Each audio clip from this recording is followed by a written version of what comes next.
participants, hi. Welcome to 23rd Science and Society Meetings, which is organized by Istanbul Commerce University. Today we have a very important guest. She's Professor Dr. Yanqing Duan. She is with us today to talk about artificial intelligence applications in businesses and decision making. Welcome, Professor Duan. And our rector will make an opening speech. Thank you very much, Yücel Hocam. Yeah, please start. Thank you. Just a moment. Good evening, everyone. Can you hear me? Can you hear me, Mr. Karabulut? Yes, we can hear you, Hocam. Yes. Okay. Dear guests, welcome to the 23rd of Science and Society meetings, which have become a tradition at our university, namely Istanbul Ticaret University. We are really very happy to host a very eminent guest this evening, Professor Dr. Yanqing Duan from the University of Bedfordshire is with us today. She will give us a presentation on the effects of artificial intelligence applications on business and decision-making processes. I believe the program will be very fruitful as usual. Artificial intelligence, which is used in many fields today, is a concept that has been around for quite some time. Artificial intelligence came to the fore in the 1950s with the question of, can machines think? It was first used as a term by John McCarthy in 1956. I think it was in Dartmouth conference, the project, sorry. This eccentric and daring thought, which emerged out of nowhere, was received as an advanced and highly surprising idea for the period.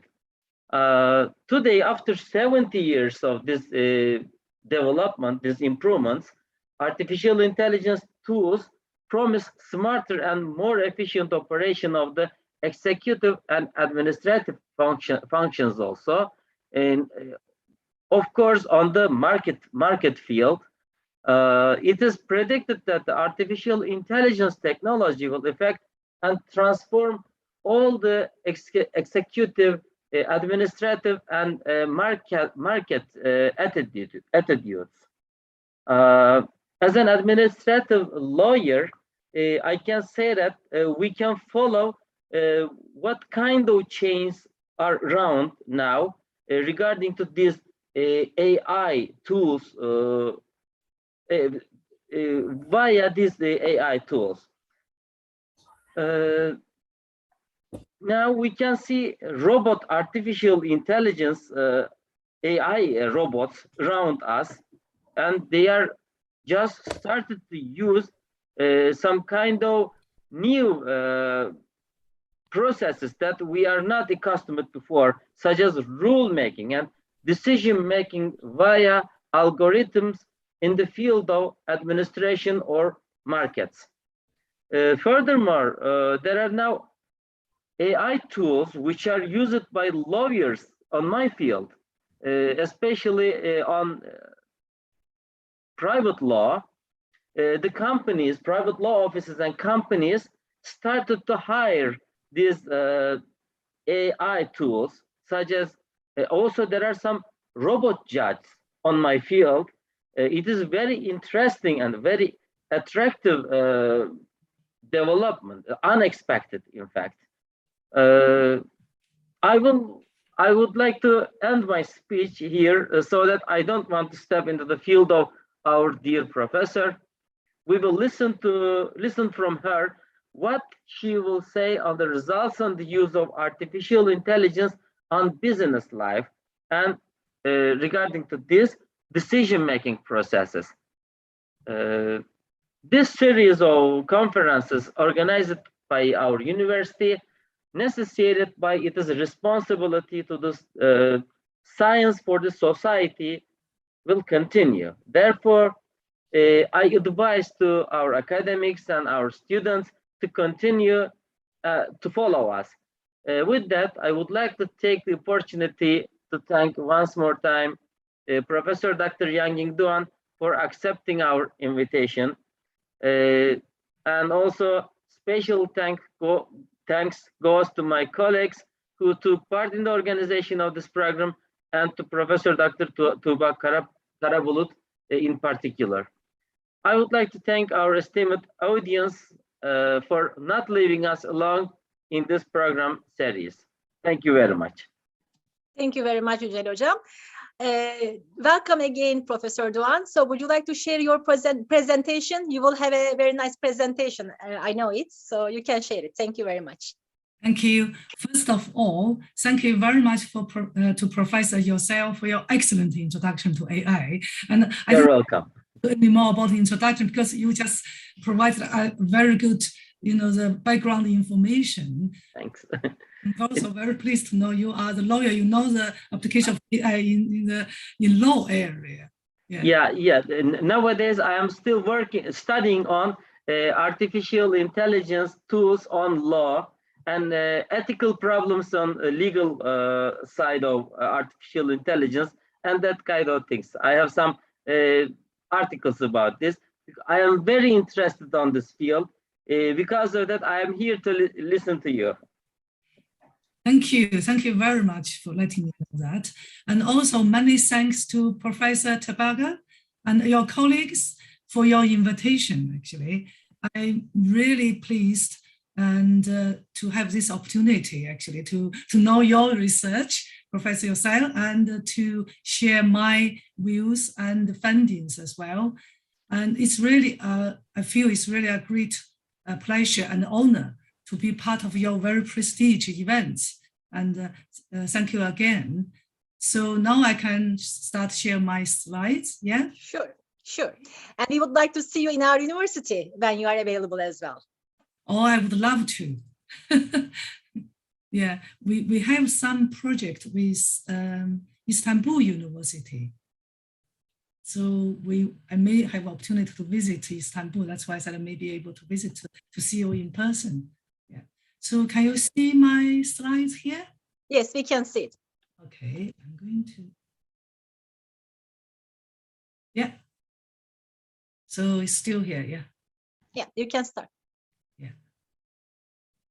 Okay, and when I received the invitation about talk about AI and AI in business, I feel, oh, okay, this is a huge topic, yeah, and also it attracted huge amount of attention from both researchers and practitioners, and so it's quite difficult to cover everything. But because my own research for many years actually focusing on AI and decision making, so that's why I would like to position my talk today or our interactive talk today from a decision-making perspective, because I did my PhD in a long time, over 30 years ago, but my PhD is using expert systems to replace human decision maker. And I'm so pleased to see even after 30 years, a lot of challenges I faced when I did my PhD long time ago, actually still valid now.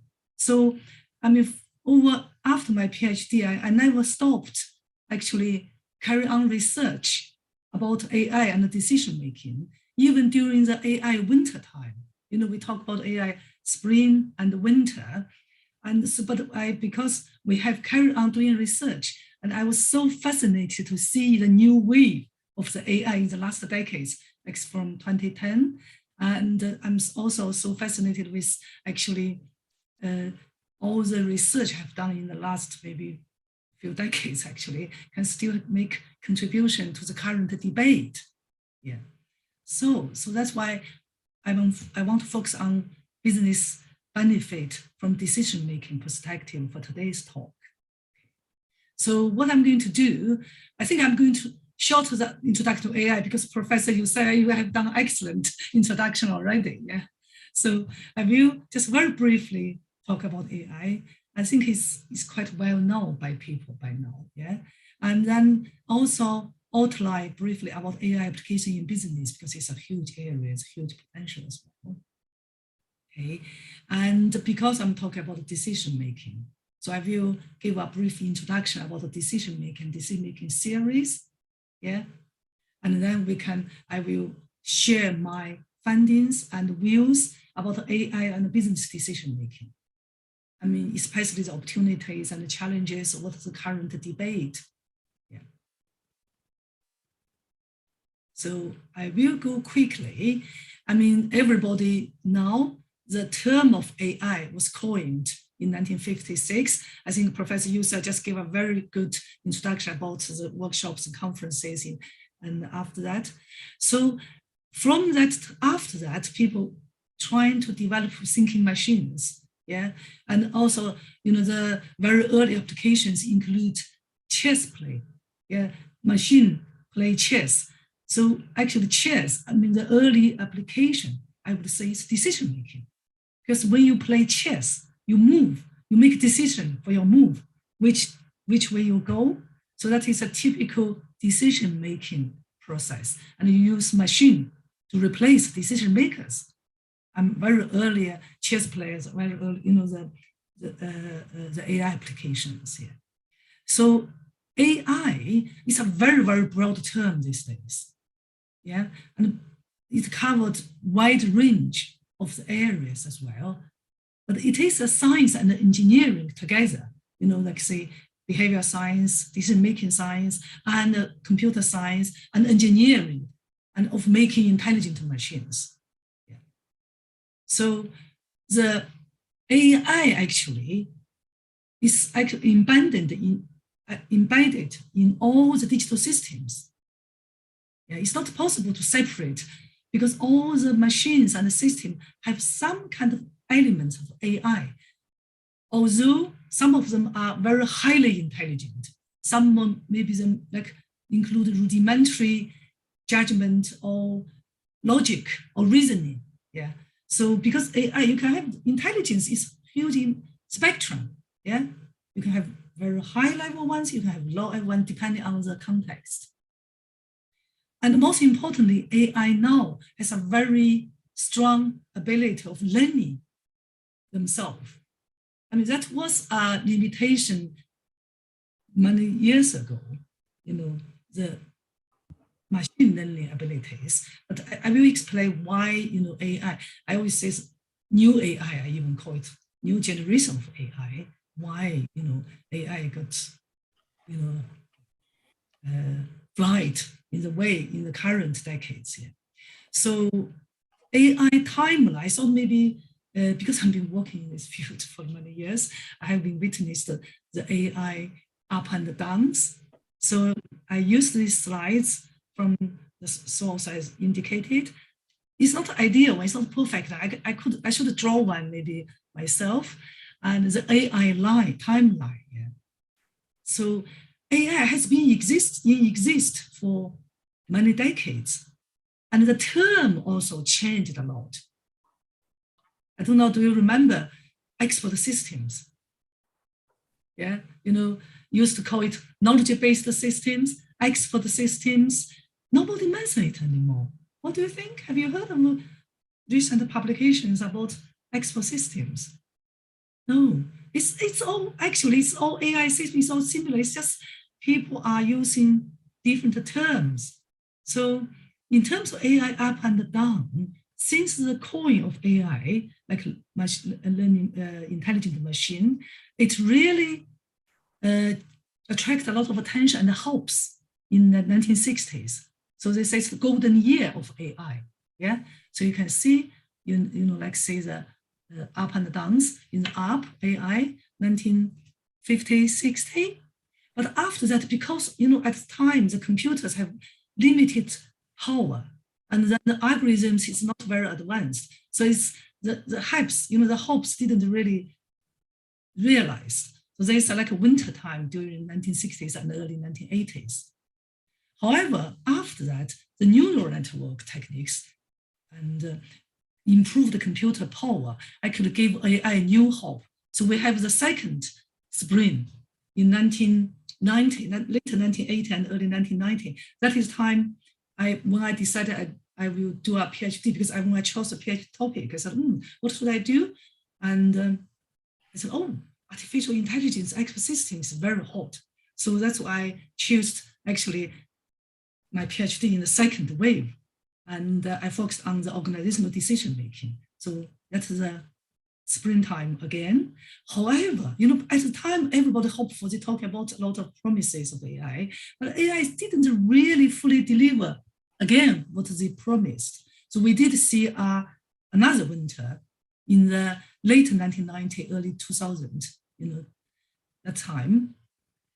However, after that, we are experiencing AI spring or AI summer, people will say. But are we going to expect an AI winter or not? That's something we needed to debate as well. But at the moment, we can't see this. I don't think we see any sign of that. So very fortunately, we are in the strong position of AI applications. Yeah. So that's just, I thought it's very interesting to have a kind of overview of AI timeline. I forgot to say, stop me if you have any questions. So try to make this like an interactive session, yeah? So you can continue. If you have questions, we can ask. Okay, yes. They can raise their hands, okay. Yeah, they can maybe drop WeChat, not WeChat, the chat box, and then you can draw my attention to the questions. Yeah, we can ask questions while you are talking. Sure, thank you. You're welcome. Yeah. So yeah, why AI now? As I said, I'm very fortunate to witness all the way up and downs. I'm really fascinated with why AI now. I think maybe this is the common knowledge. People realize, okay, it's mainly big data. AI is data. Machine learning, they need data as well. And because of the advance in digital technologies, I would say especially the Internet of Things, IoT, and all these devices, and companies are able to collect huge amount of data. So we have this 3V, 5V, 7V, 10V of big data, yeah, people talk about, yeah. So big data actually gave AI the power. Yeah, and also, if you only have big data, it's not enough. You need advanced algorithm. You never heard of deep learning in my PhD time, like say the second spring. So all these advanced algorithms, like deep learning, also be able to make sense of big data. Yeah. And again, if you have big data, you have advanced algorithm, you need computing power. Yeah, before, first generation is very, very limited computer power, take ages to calculate something. Yeah. Now we have super powerful computers and also super storage. You are able to store the big data. So, this is why AI now, why AI is becoming so powerful now. Yeah. So, okay. We have AI empowered by big data, advanced algorithm, and super computing power. And so AI has been penetrating every business function area, every sector these days. So it's quite difficult. Maybe it's a research challenge as well. If people can do a very systematic kind of research about landscape of the AI applications in business.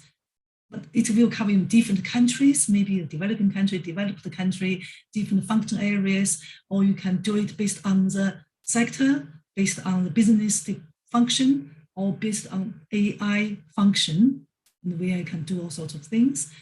However, there are some empirical investigation, empirical studies, especially by I give examples like McKinsey Global Survey. They do it annually.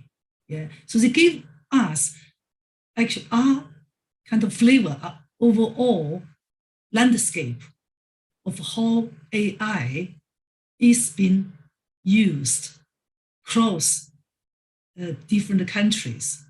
So for example, the McKinsey Global Survey on the state of AI in 2021. They do it annually. 2021, they repeat some questions from the early survey in 2020. I will give a little bit more details about 2020.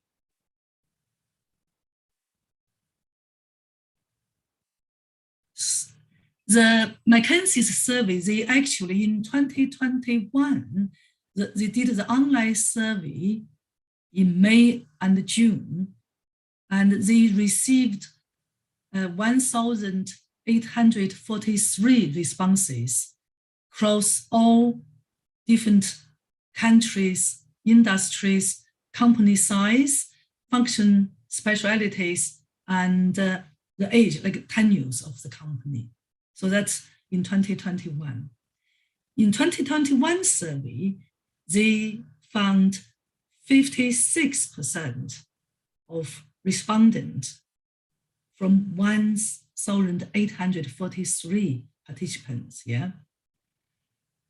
The companies have adopted AI in at least one business function. This is an increase of 6% from 50% in 2020. I mean, despite the pandemic, pandemic crisis caused a lot of challenges for AI. And we anticipate some companies may not be able to invest in AI because they have their priorities maybe is to address the COVID-19 pandemic challenges. Despite that, you still see an increase. It would be very interesting to see the survey next year, and when the pandemic challenges or pandemics ends next year. So AI applications in business, we all know it has huge potential. So how could a company can benefit from it? So how could a company can decide? And especially a lot of small companies are left behind, actually. One of my another areas actually supporting small business SMEs in digital transformation. Yeah, that is one of the project, a EU project we are doing with the Istanbul University as well on digital transformation in SMEs for the small business as well. So, but the SMEs are always left behind, especially in the AI applications as well. So how business can benefit, how business can engage in AI applications. And there are many articles and reports as well, but I would highlight a few critical areas here. Yeah. First of all, your business must have motivation to do that. Yeah. You have clear business needs, and so they will be motivated to do that. And the second, data. I just found data, it's very, very important. So the business need to look at their data. Have they make the full use of the valuable data they are collecting? In our research with companies and also even with SMEs, the situation is not that they don't have data. A lot of times they don't know what to do with the data. AI algorithms, AI techniques can help them, yeah, in many different ways. They can help them to, like say, as kind of like diagnostic AI to identify problems, predictive AI to forecast, to make forecasting, or descriptive AI can give you like optimal solutions.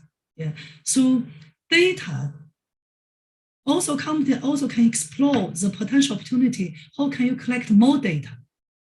I mean, we have a very large EU project try to help food supply chains to use IoT sensors to collect data along the supply chain.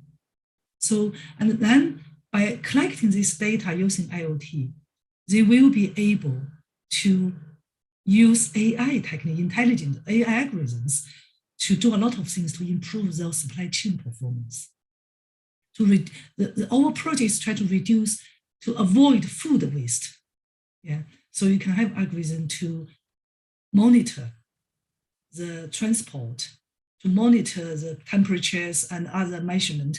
And in that case, you can make timely decision to avoid food waste, or you can make a decision if food is approaching the kind of the optimal quality. You can decide what you're going to do. You can give to charity locally, or you can give to the, like a food bank. So you can make a decision what to do with the products. So data and technology as well. The current business digital maturity level also very important for the AI application success. Yeah. So some companies just say they are not ready. If they are not ready, maybe AI is not top productive. Maybe they have to see how they can improve their current business process to make it ready. And do they have relevant technologies? Do they have relevant the systems and the processes? Yeah. Another one is people. Even you have data, you have technology. If you don't have skills, if you don't have talent to realize that potential, it's still not possible. And talent and the skills also are bottleneck in a lot of companies. That's why data scientists is in such a high demand. Yeah, we have graduates actually even from different subject areas, and because they actually learned data analytics and AI algorithm during their study, they all, when they graduated, they found a top paid job in the data science areas. So skills and talent also is a critical enabler for AI business applications. I mean, also last but not least, governance and regulations. Yeah. We have Professor Yusa in the law area, and there are a lot of news and about the ethics, governance, and regulations.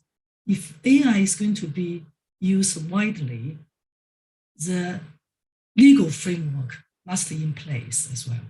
So these are the critical enablers for AI applications in business. Okay. Just tell me if you have any questions. So this slide is just a little bit more details about AI applications in business based on McKinsey's global survey in 2020. Yeah. So because this gives you more information about the current state.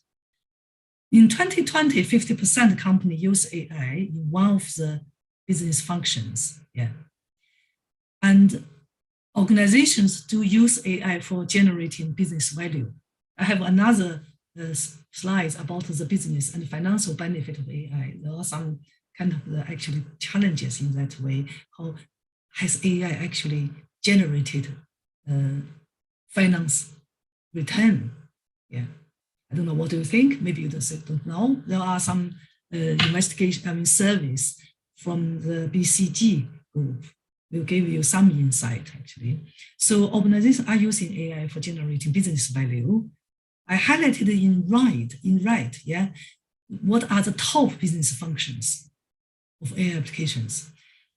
Oh, by the way, the 2020 survey, AI survey actually received a much higher response.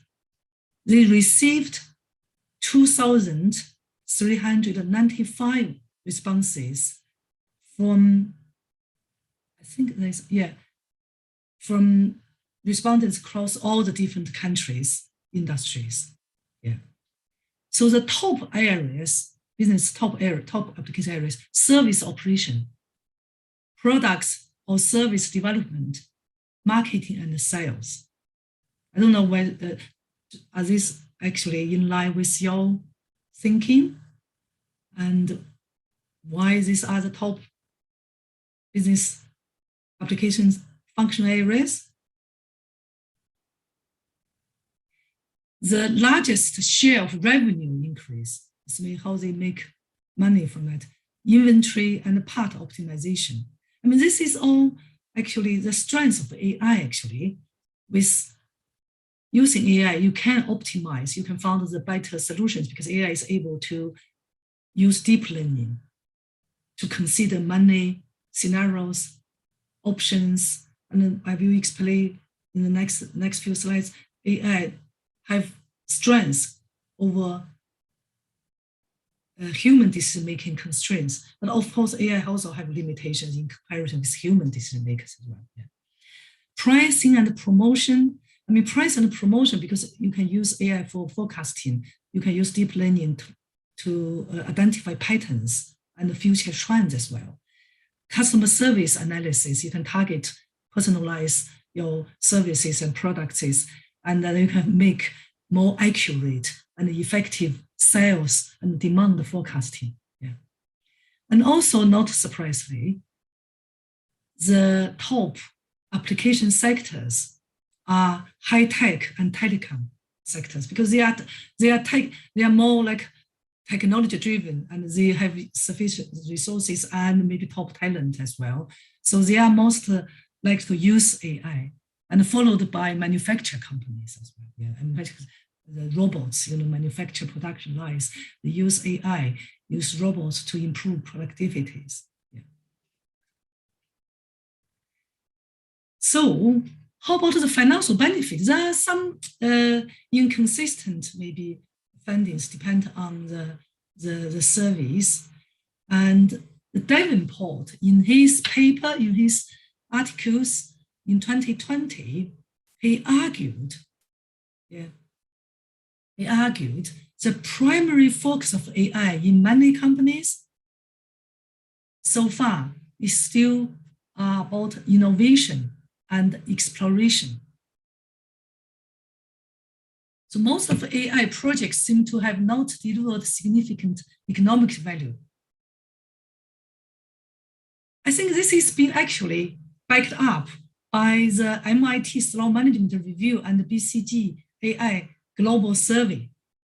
This survey, they actually received 3,000, they received response from 3,000 managers in 29 countries across 29 industries across 112 countries. It's really a very representative survey of this one. In this, say, Davenport argue about has the AI actually generated economic return? And then the BCG and MIT survey actually provide the empirical evidence because it revealed only 10% of companies obtain significant financial benefit in their survey. So that is a very good insight about the current status. I think I needed to watch time now. Time is going very fast, actually. Yeah. And stop me if you have any questions, please. Yeah. Okay, let's give you an overview about AI in business application, the current status. Yeah. So in terms of AI for decision making, what do you want? If we say AI, okay, can do whatever you want. What do you want? Would you like AI to make decisions for you without your intervention? Yeah, AI take over your decision making. If no, why? Or if yes, why? Or there's another option. Would you like AI to assist you or support you in making decisions? I see Professor Toplum noting. If yes, how? Yeah, this because I said, yeah, this is quite common. People say you are not the only one. There is another finding from survey in the UK. Yeah, the majority of people don't trust computers to make decisions about any aspect of their lives. So, yeah, that's last year's survey by the British Computer Society.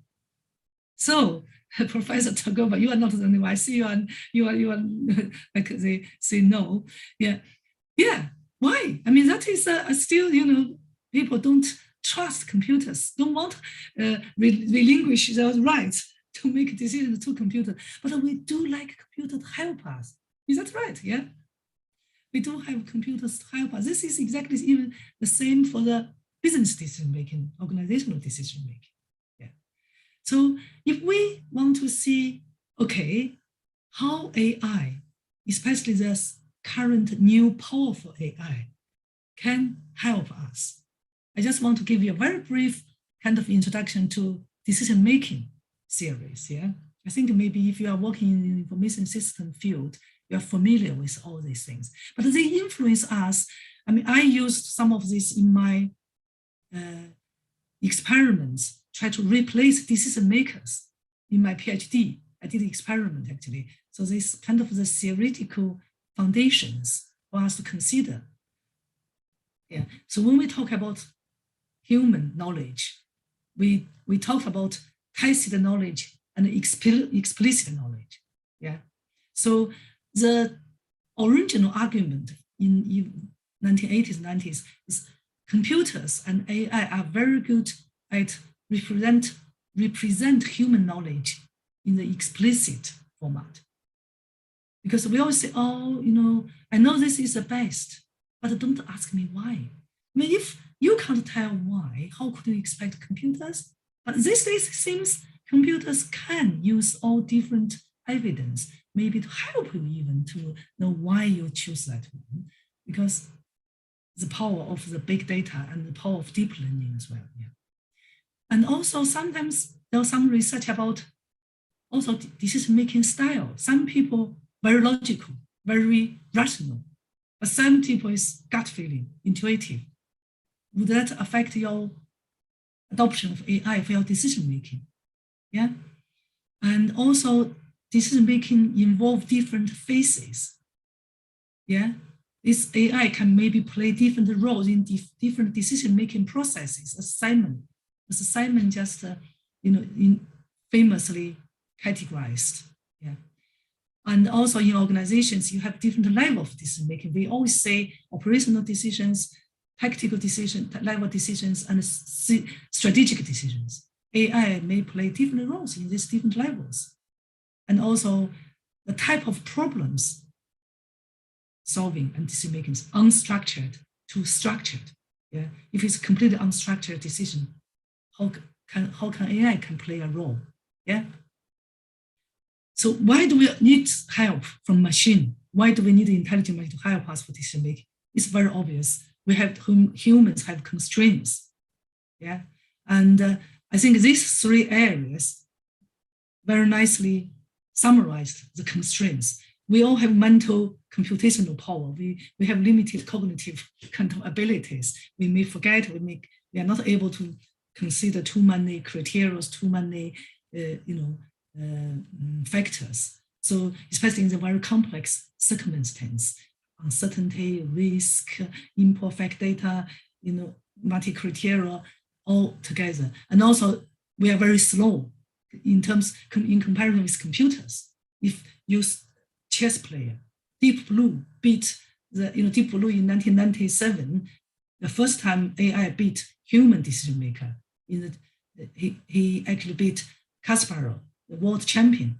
It's because it's computational power. Chess master can only maybe think maybe 10, 15 moves every time, but Deep Blue can calculate maybe thousands moves in a few seconds. So it's computational power and time as well. Yeah.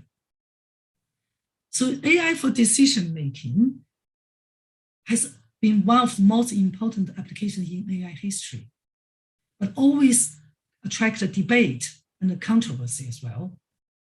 And I remember a few decades ago when I teach AI, I will ask students, what is the limitation of AI? And the creativity has been always cited as a limitation. We are creative creatures, but AI have limited creativity. But now I don't think it's true now, because people can challenge that belief. Actually, AI is undertaking more complex tasks, which are not possible before. Yeah, and people do argue AI can improve our decision making and to reach better decisions than humans and to boost our ability. Okay. So I have this diagram. This is a classical diagrams when people talk about AI and decision making.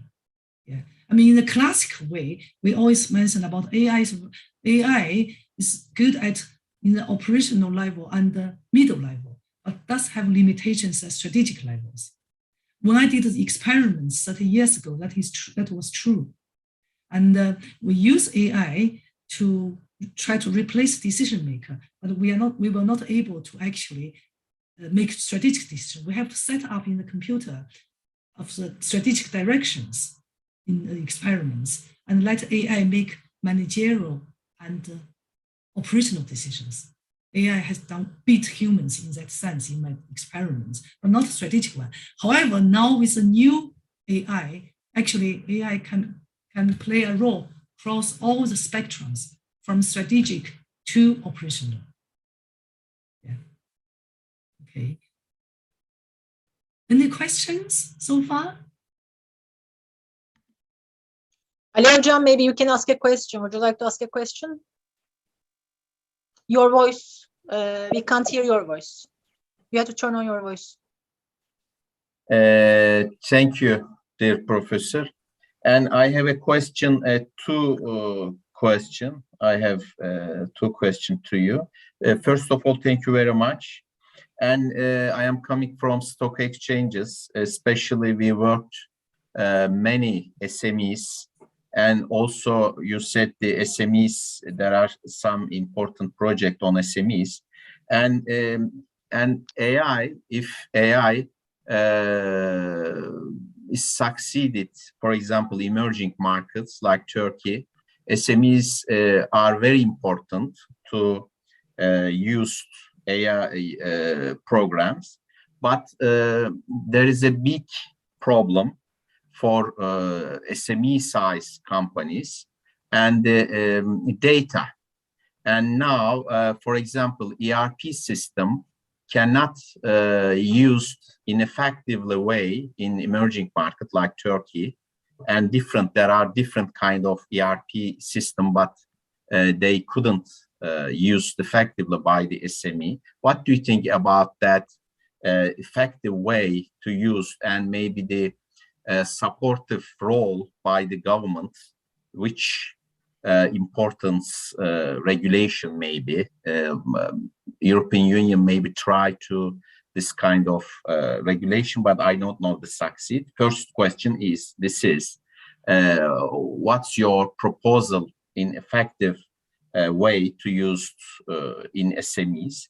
And big data problem and data problem. I think this is important in generally data problem, but what is the mean big data, and how can we understand the big picture of the data? What do you think about that this subject, please? And thank you very much. Thank you for your question. Very good question. Thank you. Yeah, very good questions, and especially on behalf of SMEs. I think it's not just in the emerging emerging country. It's in the country as well. I think this is a historical reason, because SMEs always lack of resources. I mean, resources are in terms of money and in terms of human resource. Yeah. So if you have dated ERP system, there are a lot of advanced digital systems. I mean, the new digital systems, the company need to constantly upgrade. I mean, there are a lot of the IT service companies are able to help SMEs to upgrade, to improve their existing maybe legacy systems. However, you need investment. Yeah, you need investment in terms of money. You need investment in terms of skill, upskill your workforce. Yeah, in this case, government can play a very, very critical role. Yeah, so because they need to support SMEs. in this sense. And otherwise, yeah, they will be left behind and they will be disadvantaged. So in our EU project, we actually help SMEs to, because this EU project is funded, we provide equipment like sensors, help them to collect data, and then data can be fitted into the server, cloud server, and then integrated with algorithms and to help them to understand. So like dashboard, we give them dashboard to analyze our supply chain performance. Yeah. So, but that is a kind of the example. If it works, government could invest more in technology to help SMEs. In terms of big data, good question. Yeah, I think that also reflects the current thinking. A lot of companies, okay, we all talk about big data. What is big data? Even our students said, what do you mean? Yes, big data actually is still data, but the 3V volume, huge volume is like amount of data, variety, different type of data, and velocity, the change, the speed of change, the real-time data. That I think that is the three most important character why we call big data. Yeah. So you have data, huge amount of data, but that's not only that. That's not just big. That's not big data. It's just huge amount. But you have data in images, videos, text, numerical. So all we call it variety, and the velocity. You can collect data in real time. Yeah. So that is big data. So the company have to think about not just collect, like say, static numerical data. You need to use digital technologies to collect different type of data and also try to collect data timely. Yeah. So that's big data. We call it AI in the era of big data. Yeah. Thank you. I hope that answered your question. Thank you. Abdülmennan, would you like to ask a question? Yes, I have a question. First of all, I would like to thank you for this session, and it was a great session. I just joined recently. My question was, like artificial intelligence is said to be the very next level technology and the need for the companies. How we can relate to a small size company to adopt with the artificial intelligence, and particularly the basic question is, even if a company adopts the artificial intelligence, that is the need, would it be a difference if it is a service-based organization or it is a manufacturing-based organization? Would there be a difference between the adoption of artificial intelligence? Yeah, thank you very much for the question. Very important one again. I think the first part I addressed with Professor Ali's questions is similar to how the companies can adopt AI. So I did mention about the, I outlined about like business need, data, people, and technology. And but I have to think about every company are different. Yeah. So there's no one size fit all solutions. And that's why you also mentioned whether different sectors. I think in one answer, all companies will benefit from artificial intelligence, because artificial is a very broad term these days. Yeah. So it's something quite difficult. It's all the digital systems have some kind of AI elements in it. And because I also, our research is also about digital transformation. All companies need to have to be engaged in digital transformation, including using AI. So it doesn't matter you are a manufacturer company, you are a service company. However, the specific application solutions has to be contextualized. Yeah, I mean, both service company and the manufacturer company are actually benefit enormously with AI applications. If you see the global survey by McKinsey 2020, you see the top function areas, top sectors are actually manufacturers and services.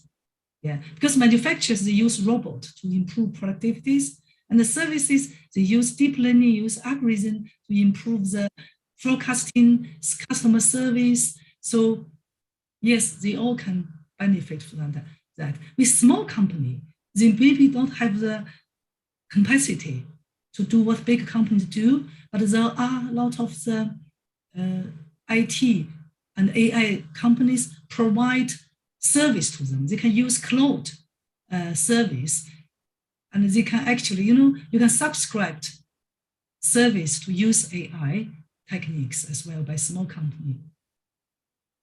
I don't know that way I answered your question.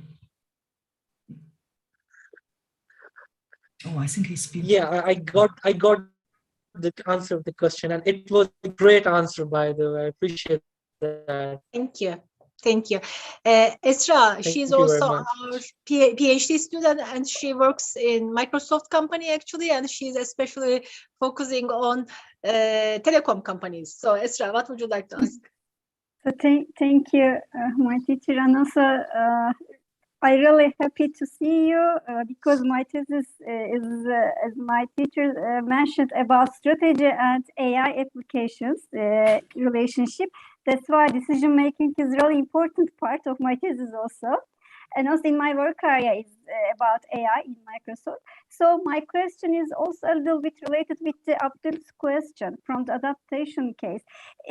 How the companies or managers should take it?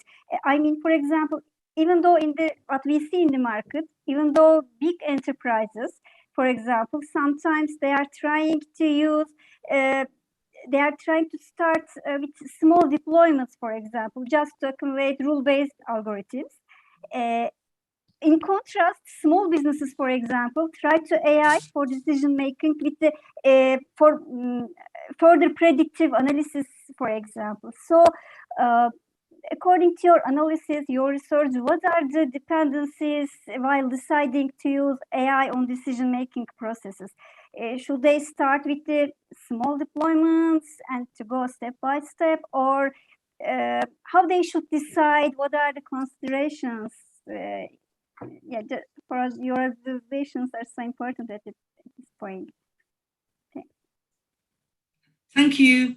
I'm glad you are doing your PhD in this area, and it's a very timely topic, actually. And in terms of AI, again, it's a very challenging question because all companies are different. Yeah, there are also a lot of research about the strategies for AI applications and the critical success factors about the AI adoption in companies, either large ones or small ones. We actually did a couple of surveys, and we also interviewed, that's earlier stage, not a few years ago, we did interviews with company executives, senior managers as well, about using intelligent systems. Yeah, but because we focus on decision making, we focus on how AI can either replace them or help them make decisions. So I would like to answer maybe your questions from a decision-making perspective, if that is okay. So we focus on to understand how company can adopt AI to improve decision-making. Yeah. So our recent survey, we try to understand from their perceptions and about using AI for operational, tactical, and strategical. So the answer is they all seem to have intention to use it. But the critical factors is about their perceived performance, how how AI can help them. So we published a paper about the affect the intention to adoption. So we considered the perceived performance, perceived effort, and the company's current facilitating conditions for AI and the current company culture as well. Also, we consider their trust and their perceived threat of AI, the risk with AI. Also, this affects the organization managers' intention to use AI, the positive related. if they don't trust AI, if they feel their job is in threat, they will be reluctant to use AI. And another research we did a few years ago, we interviewed company executives about their intention to use intelligent agent to help their decision making. You know, the findings is also very interesting. They don't want AI to replace, replace their decision making. They want to in control of AI. They want to personalize the AI. They want to tailor-made AI for themselves to help them, but they don't want to automate AI to replace their decision making. So I am going to show some. Oh, yeah, this slide, the current slide is this one. Maybe nicely just say, see, there's another survey, another study by Slow Business Review. Let's answer your question about maybe how companies can use AI. They found the best way is consider AI machine collaboration. Yeah. So how you can use AI to support you. So it's like AI augmentation, not automation. Yeah. So in this case, they said the companies are more successful in AI applications is because they actually use AI, human collaboration and partnership. So AI, there are different modes or different ways to benefit from AI applications. So they consider like use AI generate insights and humans use them in decision-making process. Or AI generates insights or human generate insights, AI provide second opinion to evaluate. Or AI make recommendations, human decide whether they want to use it or not. Or AI make decisions, human implements. But the AI decide to implement is not the most commonly accepted kind of the role. So that's why, say, for AI applications from decision-making perspectives, the current actually argument is human AI collaboration for smart decision-making. So it's collaboration, yeah, not automation. So there's always debate of automation versus augmentation. And people say AI augmentation is the future of the smart decision-making. So, sorry, I just answered your question more from decision-making, the use of AI tools in support organizational managers making decisions. What are the factors? And I think their personal decision-making styles, their perceptions, the factors about their perceptions of AI benefit, their trust, and their perceived threat of AI, all positive, all related to their AI use intentions as well. Okay. Thanks so much. Thanks so much. It's appreciated. We have, I think, one more question. Can we ask? Pınar Hoca, would you like to ask a question? Yes, thank you very much. And thank you, Professor Yanqing Duan. I wanted to ask, yes, there is a collaboration between the human and artificial intelligence, but they will also maybe start to communicate, and how will it affect the business relations and the decision making in the following years? What do you expect? Sorry, can you repeat your question again? The communication of the artificial intelligence, for example, maybe they will communicate with each other and they will make the decisions, and how will it affect instead of human maybe? Oh, definitely. That's what's going on already. Yes. When you talk to the iPhone, Apple's, like say all these chatbot or Siri, you are communicating with AI machines. But in terms of your AI for decision making, yes, humans AI are working together. In that case, they do. I put the research opportunity and challenges as well. How managers interact with AI? How do they learn with each other? How do they communicate with each other? That is what's going on already at the moment. But also that is the areas for future exploitation. You know, when the managers use AI, they learn from AI, but also they help to improve AI ability as well. So they learn from each other, they communicate with each other. And as a result, they can make better decisions. So the short answer is yes, AI and humans have to communicate, and they are communicating with all the technologies developed for smart decision makings.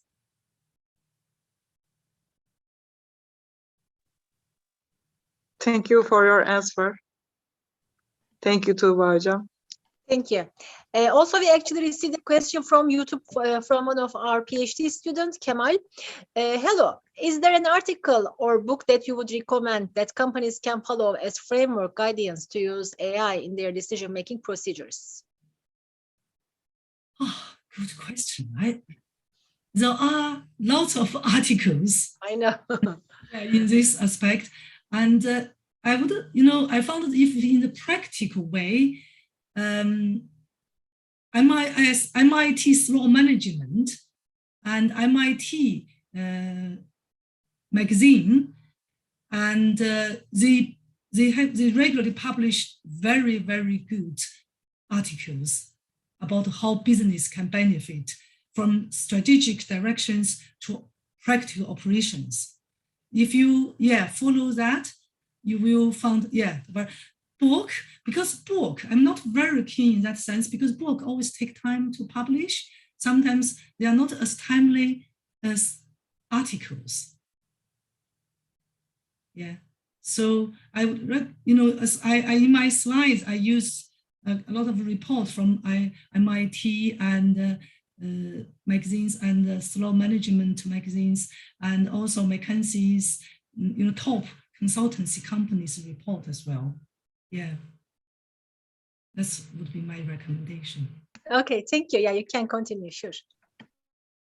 I think I'm coming to the end because I'm aware of the time. So if I maybe just my next few slides, I did say, you know, the conclusion is human AI collaboration for smart decision making.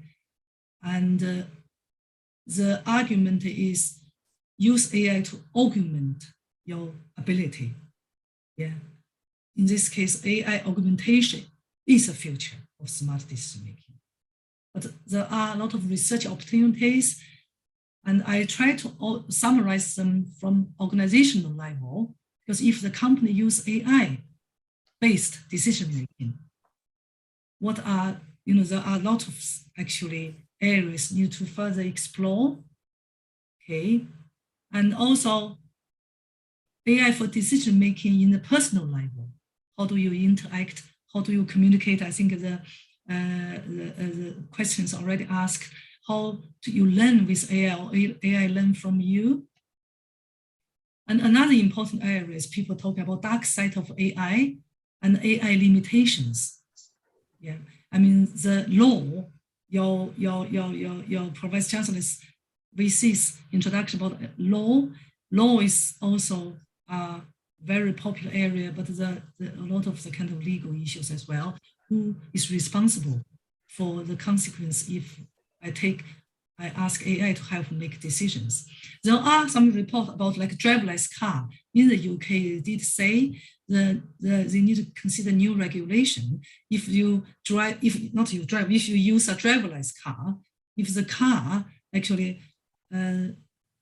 passed the red light, so who is responsible? So the regulation says software developers, manufacturing companies may have to take legal responsibility, or maybe already the law regulations say they are responsible, not the drivers, but maybe the software developers are responsible for driverless car if they actually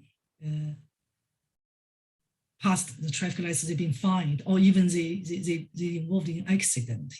So the dark side of AI is also a challenging areas. The companies have to consider the managers' fear of job loss.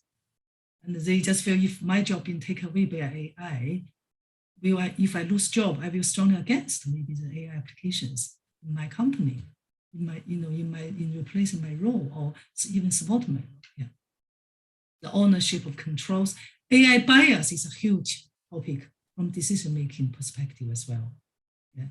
Because if deep learning, if machine learning is based on the current data, current thinking, if people may inherit and have some underlying bias, and AI may be also inherited that potential bias, how you can identify, how can you use algorithm to identify AI bias and then to improve that, to make more accurate decisions, okay?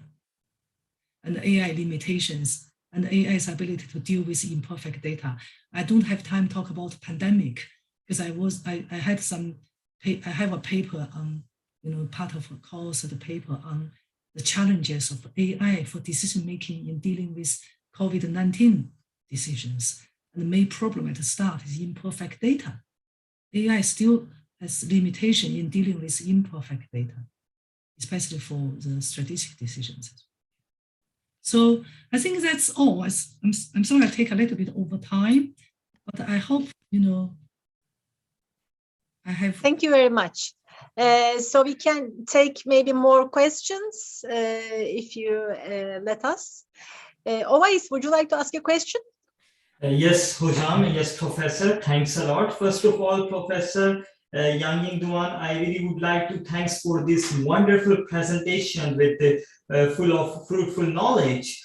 Professor, that I have a question that what do you think about it, that what is the importance of AI, artificial intelligence, for managers in this century? Thank you, Professor.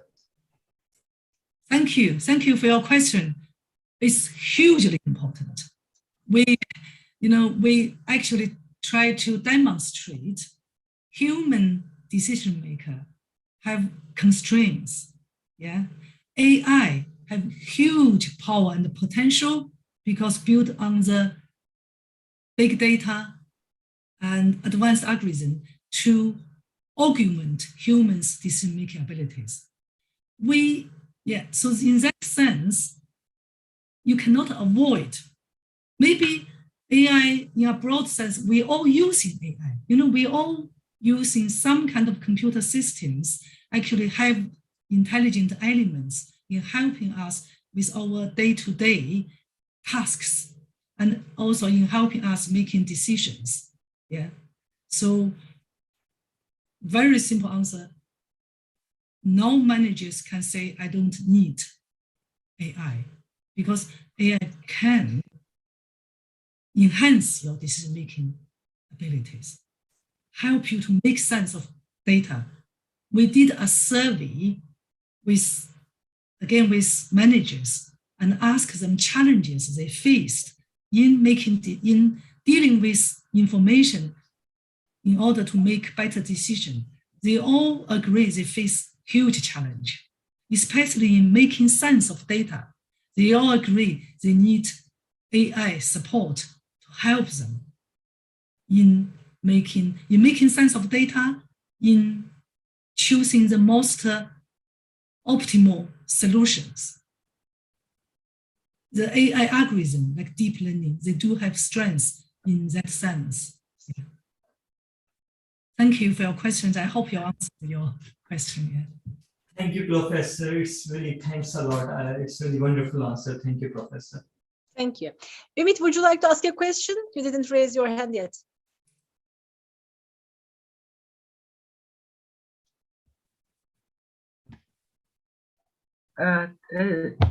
Hello, Yanqing Duan, Professor.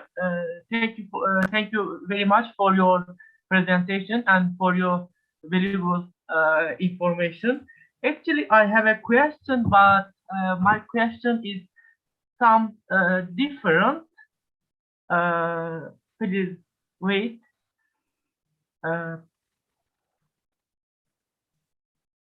Sorry.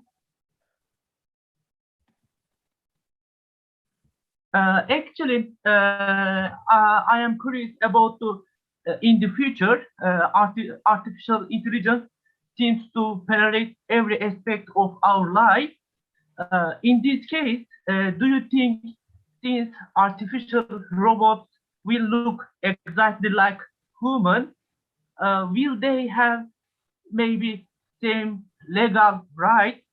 And my main question is, do you think this situation may cause a restriction on the development of artificial intelligence? Could you just maybe repeat your final? Do you think, and my main question is, do you think this situation may cause a restriction on the development of artificial intelligence?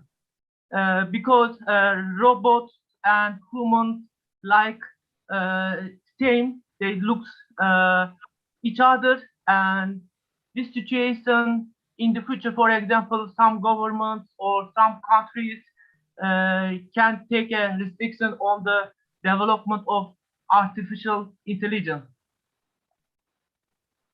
Maybe Professor Turkba, you can maybe. Yeah, as long as I understand, he's asking if the robots take in charge, will it be a problem for the development of artificial intelligence anymore, as long as I understand. Oh, Yes, okay. Yes, exactly. So it's robot to be used to develop AI. Yes, exactly. Ah, that's a very interesting question. I think, yeah, I mean, why not?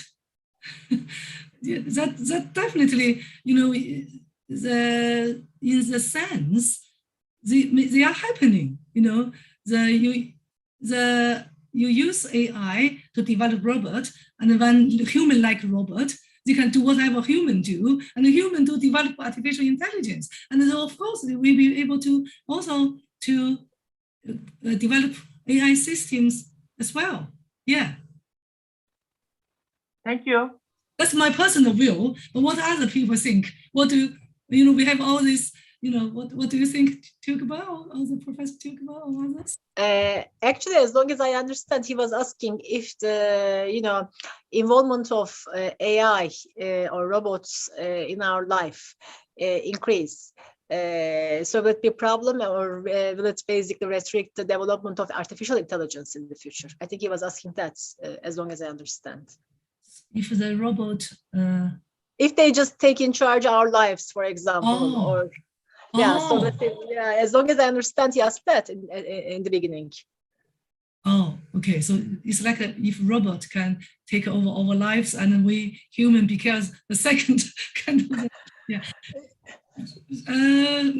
You know, there are a lot of controversy if you depend on which side, but I personally still believe we are in control. Yeah. I would not expect robot take control of our lives, and it's a science, like science fictions, the films do have these perspectives, but that's why we need a lot of law and regulations to make sure we are in control, not the machine in control. Okay, thank you. And maybe we can have one more question from Bilgehan, because he organized this meeting. Actually, thank you very much, Bilgehan. He just showed huge efforts. You're welcome. What would you like to ask, Bilgehan? Hello, Professor Duan. Thank you very much again for accepting our invitation and presentation that you shared. I would like to ask a question about the policies of businesses about neural networks. How can you define the importance of neural network policies for businesses? And do you think it's essential, and why?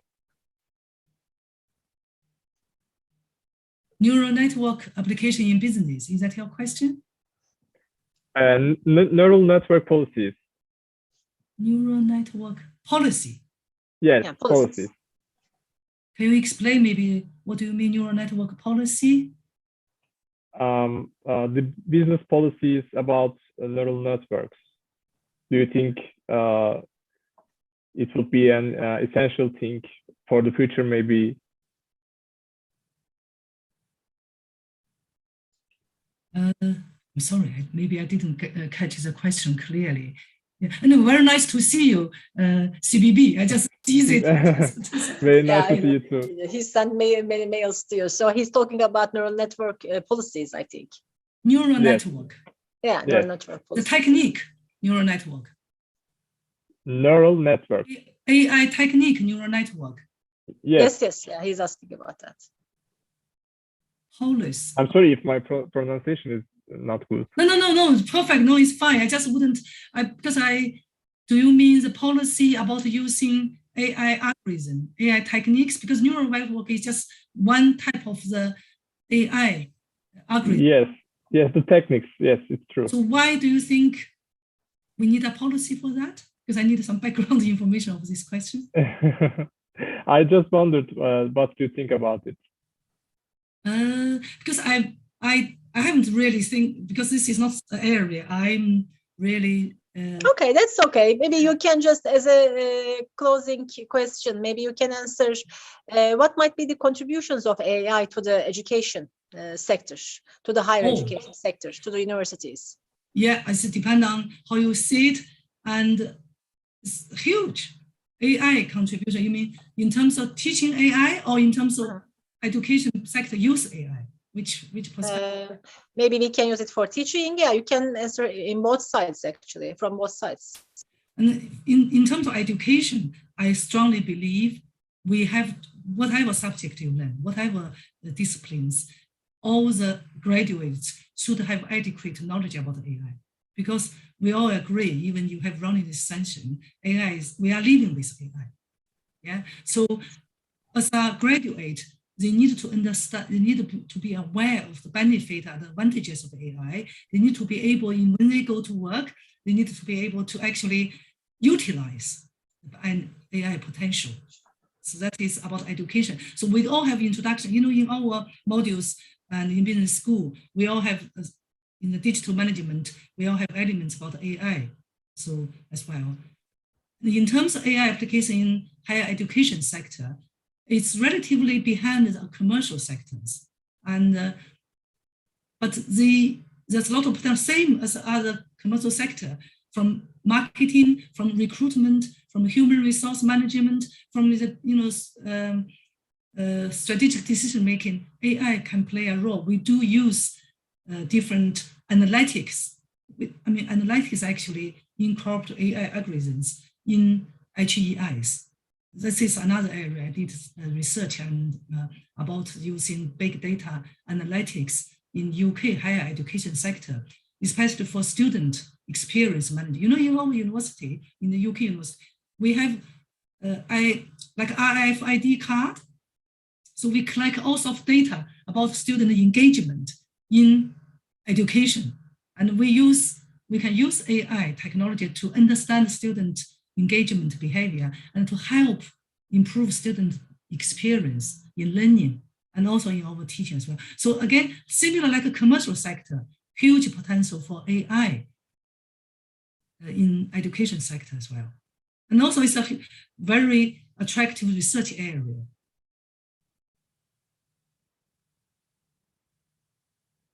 Thank you very much for your nice presentation, for your contributions. We are very happy that we met with you, dear Professor Duan. And can you hear my voice? Yes. Yeah. So we would like to see you in our university when you are available. Thank you very much for all your contribution. It's our pleasure to host you in our university. So we wish you also success in your career as well. And if you need anything from our university, from us, just please let us know. Thank you very much again. Yeah, thank you very much again for hosting this session. And thank you for all the excellent questions and your attention to my presentation as well. I wish you have a very nice evening and hope to meet you in person sometimes in the future. Yeah, thank you very much. Bye-bye. Thank you. Bye-bye. Bye.